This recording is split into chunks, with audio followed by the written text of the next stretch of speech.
Hello, everyone. Welcome back. This is day 22 of our 31 days parenting challenge. Are you here? Can you see me? Can you see me? Are you here? Welcome back, everyone.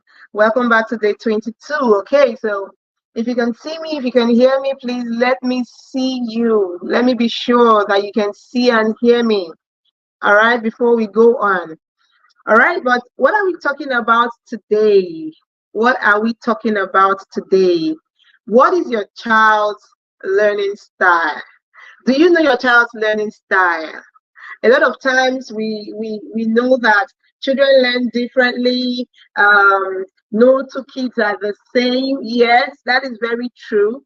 Okay, but beyond that, do we know that humans learn in different ways, especially humans are able to process information faster when it is presented in their dominant learning style. Okay, I feel like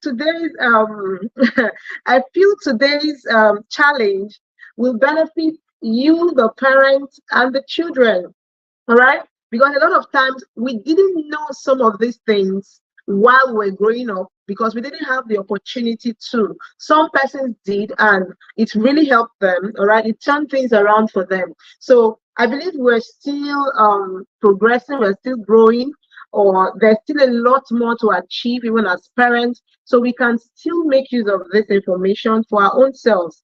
Okay, so as humans, we process information faster when it is presented in a dominant learning styles. Now, there are so many learning styles. Okay, there are about 9 generally.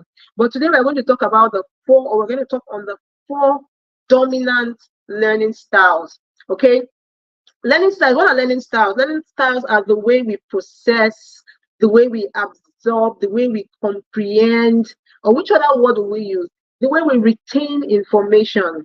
Okay, so many persons might sit down in a hall or in a classroom. Since we're talking about our children now, let me personalize it for them.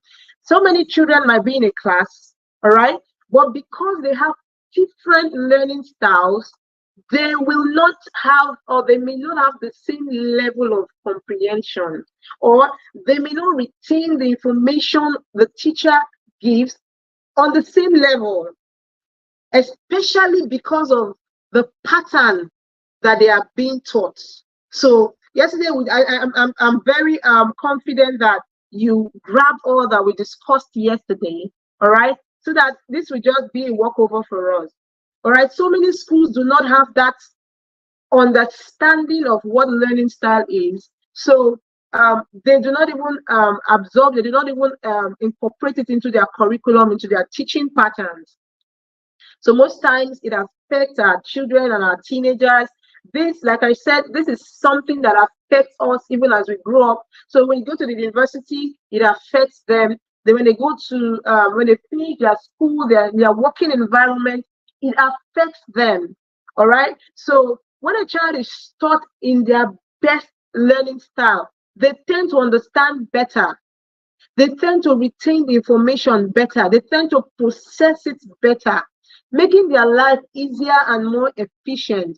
You know, I love one of my favorite quotes from Albert Einstein, where I said, "Insanity is doing the same thing over and over again, but expecting the same result." Doing the same thing. Some of us, our children are having struggles academically or even at home. You know, the important thing about this learning style is that it doesn't just end in academics. It's not all about academics. I'm sure when you saw learning style, you've already thought about it as, okay, maybe it has to do with their school. Yes, it has a lot to do with their learning in school, but beyond that, it has a lot more to do with every other thing that has to do with receiving information or processing information. A lot of the time, there's a lot of strife in the home. Why? Because, oh, I told you, I've been telling you to do this particular thing over and over again. Isn't that you don't listen? All right. And when the parents cannot control themselves, they begin to say a lot of things. It's when you don't listen. Someone will say it has so many parents have gone ahead to hit, to yell, to do all sorts of things because a child is not listening. Hence the reason for learning style. because you may think your child is actually hearing you, but that is not actually the best way they learn. So we're going to talk all about that. All right. So we understand now that the challenge is not just about academic challenge. It's not just about kids. All right. I'm glad that even as adults, even I myself, I am learning a lot from understanding my own learning style. All right. If a child can't learn the way we teach, maybe we should teach the way they learn. If a child cannot learn the way we teach, maybe we should turn things around and teach them the way they can understand. All right, there's this notion that some children are dull. Yes, some children might have some developmental delays, but no child is dull. Now, even those children with developmental delays, knowing their learning style or understanding their learning style can help you teach them better, can help you give them a better chance at learning. So now, very quickly, what are these learning styles? All right, we're going to talk about the 4 major learning styles. We'll start with the visual learners. You know, like the name implies, visual learners learn best when they see things. Funny enough, okay, as a Montessori as a Montessorian myself, right, as a Montessori trained coach myself, I feel a lot of our systems are still struggling because they do not understand these individual components. And that is one of the importance of Montessori trainings. All right. That is one of the best or one of the most important reasons for Montessori institutions or Montessori schools, because Montessori incorporates all these things, visual, auditory, every single thing is incorporated. So if a school is not able to incorporate some of these things, you see that most of the children will not get the best experience at that time. So many persons, whether children, teenagers, even adults, most of us learn visually. We learn best when we see things. Some persons will like talk from today to tomorrow. If they are not seeing it, they are not learning.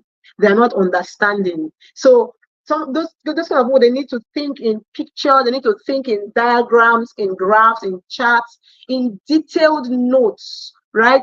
That's why they take detailed notes of whatever it is you're saying. Those kind of people prefer to watch videos or prefer to use flashcards. So is that the kind of experience they give to your child or your teenager? Now, if your teenager is a visual learner, because most of the time, the challenges in the home sometimes is enormous, right? You will need to take them through processes in details. You can't just say, generalize and say, okay, you need to do this, especially when you have not taught them first. Because most of the time we use the lowest form of communication, assumption, assume that they already know. So those kind of children will need detailed step-by-step teaching, where you will show them, okay, you want to teach them how to you want them to clean up a room. That is where modeling comes in. They will need to see you do it the way you want it to be done. You want to teach them how to wash a particular thing, toilet, a place or something. You will need to teach them systematically, every step by step, let them understand it. That is how visual learners learn. They need to see what you're doing beyond what you say. Okay, beyond what you say, they need to see. All right. The next the next learning step we're going to talk about are the auditory learners. Now, the auditory learners, they learn by listening, as it implies. They learn by listening, by verbalizing. They need to hear very well. This is where a lot of the time our children get it wrong. Okay, because as parents, one of the reasons for understanding their learning style is so that you can help them in so many ways. We're going to talk about how we can help them as parents. But I think I should just bring in here a child with an auditory learning style that has issues with focus and concentration, that is easily distracted, will have issues learning. So you think your child is not doing well academically. Your child is not dull, actually. You just need to help that child build concentration. You just need to help that child build focus. There are always ways around it. Okay, you need to help that child learn in a quiet environment. Set a place aside for them and make sure you set a routine for them, free from distraction. There is always a way around it, right? Because even we, if you understand your learning style from what we're talking about, you can just put it in the comment section and tell us what your learning style is. Are you a visual learner? Are you an auditory learner? Okay, because most of the times, if we don't treat it, we go on to do it. We go on to continue in the confused state, even in our offices. Have you not seen a situation where bosses are impatient with their staff because they are not able to meet up with whatever it is they requested for them to do? Those staff are probably not dull, but they have not understood how they work best. So most of the time, one major benefit of understanding learning style is to help your child, and as they grow up, they become more self-aware. All right. I remember times when I'm in school, especially when I started, when I gained admission earliest, right? And I started following people to ninth class. I'll discover that whenever I go there, the distraction is so much. The people are so many things are just in the way. I might stay there from whenever I went there to the next day. At the end of the day, I'll discover that I did not even gain a single thing. I'll just open my book. I'll be so distracted. But when I understood that, okay, my reading time is not that long time. It's not that environment. That environment is not suitable. I began to customize or tailor my reading to a way that fits me. So when they become self-aware, they understand exactly how to learn. They don't just follow every other person. Okay? Auditory learners retain a good number of spoken information. That is why if your child is an auditory learner, right? If you see children that are auditory learner, you'll be wondering, it's not magic. You say something and they can just, even if they are numbers, they know how to retain things a lot. Since you say they know how to, but some of us, you will speak from today till tomorrow. It will take us time, except we actually wrote it down and process the information. Now that takes us to the next learning style, kinesthetic learners. Now, kinesthetic learners are learners that prefer to do hands-on, you say, practical things. You cannot teach kinesthetic learners by keeping them to sit down and listen to you. In fact, kinesthetic learners have low attention span, right? They will not sit down and listen to you. Kinesthetic learners enjoy solving real life problems. They enjoy to see things that are real, that are practical. So if you go bring things that are a lot abstract, they don't follow, they don't grab. Okay? So as parents, if we understand it, we can incorporate hands-on activity in everything they do. As you want them to learn it, let them feel what you're doing, let them do it themselves. Teach them like step by step. Just the way the visual learners want to see it, the auditory learners want to touch it, they want to feel, the kinesthetic learners rather, they want to touch it, they want to feel it. Okay, so we need to understand these things. Sometimes you can incorporate role playing. If you feel you have given your child a particular instruction for a long time and they're not able to keep up, you can role play. Okay, so I've told you that there are times I introduce role playing in my home, especially when it comes to, children. We want to build on their emotions, so you will need to help them to manage their emotions. So we will just role play. Okay, so how do you react when I say this? What if I shout at you? Well, how do you react? And we role play it as just act it out. So that could be a way to teach your kinesthetic learners. All right. So incorporate role playing into it. Now, the next one is reading and writing. This is a very broad topic. All right. It will take more detail or more time to teach it in detail. But I just want you to have like snippets of it so that you understand what I'm talking about. Reading and writing. There are people whose learning styles are reading and writing. They learn best by reading. All right. even if you teach in class, they will need to process it when they actually go through it and read it. So if you have a child that learns best by reading and writing, you will need to give that child lots of books. You will need to encourage that child to write. All right. I think growing up, I understood that I also had this as my learning style. So that is why when I want to prepare for exam or during school, I write a lot. My notes are always so detailed. You know, that note that everybody wants to just get because you write everything, even things that people feel are irrelevant.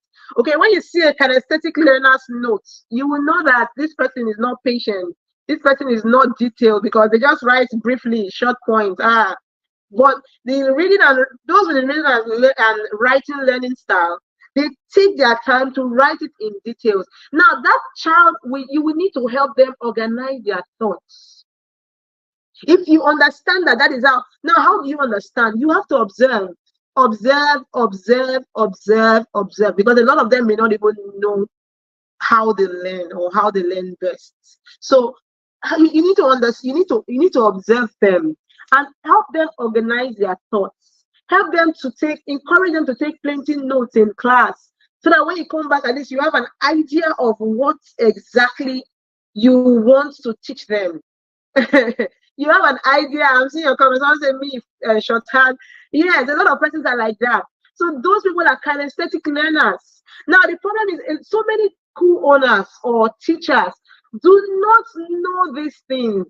So they don't know how they just feel, some of them feel frustrated. This child is not learning, you're not learning, you're not even understanding. We are teaching, it's not the same thing. We're teaching everybody. It's not the same thing, no, they are receiving. It's not the same thing, it's not the same way they are processing. Man, sir, teachers, school owners, it's not the same thing at all, because they are hearing the same thing, yes, but they have different levels of processing and absorbing that information. So that is why a lot of teachers need to be trained. And as parents, if teachers are not trained to do it, we must do it to help our own children. All right? Your child is struggling, you can help them do better. You think your child is doing well, meanwhile, that child can be like, can do even better than that they are doing right now. Okay? Like I said, the best way to know is to observe their actions, observe their interests, observe their preferences, so that you will know and understand these things. Okay? When children have developmental delays, we often find ourselves focusing on the things we feel that they do not know, while we should actually focus on the ones that they know. That is the observation I'm talking about. Focus on their strengths. All right? Focus on their strengths and build on it, capitalize on it. Now, how does this help those that are bigger, the teenagers and the rest of them? How does it help them? It helps them, it helps you, right? It helps you as a parent to understand their preference, right? Their strengths. And then, you know, for example, if your child is a visual learner, you know that child or that teenager cannot go into careers like teaching, like law. They will need to go into careers like tech these days, graphic design, architecture, and everything that has to do with visual learning. All right, photography and videography, interior decoration or interior design. These are the things we need to know, because children just go into school or just take their forms and fill it up. Oh, I want to study this, I want to study that. Meanwhile, they don't even have strength in that. Even in secondary school, the problem starts from secondary school when they begin to choose art and science. They are not visual learners, they are not auditory learners, but they are in arts. Why? They are in science rather. Why? Because a lot of visual and auditory learners find themselves in arts, where the auditory learners are always going to teaching, lecturing, law, public relations, performing arts like the actors, the actresses, mass communication. Kinesthetic learners are better suited for engineering, healthcare, trading, craft, athlete, sports, and the rest of it. So we need to know these things. All right, those that are in reading, they are better suited for courses like literature and the rest of that. So we need to understand these things as parents, right? So that we can help improve their academic performance. We can help improve them, help them have better scores, right? Because when they have better scores, they become more confident. They become more interested in learning. Learning becomes really enjoyable and natural for them. They become motivated to learn more. All right, you don't have to force them. Oh, you've not read your book, you've not done this, you've not done that.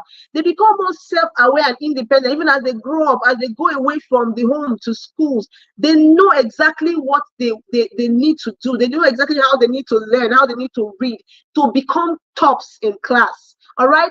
It also supports their career transitions as they grow, as they start working, changing of jobs, seeking promotions, furthering their education. These are what we need to know. So what is your learning style as a parent? Are you a visual learner, kinesthetic learner, auditory learner, or are you into the reading and writing learning style? All right. What is your child's learning style? Do you know? Okay, because if you don't know, you need to go find out. Thank you so much for joining me today. I hope you enjoy this session. I hope to see you again tomorrow. Bye, everyone.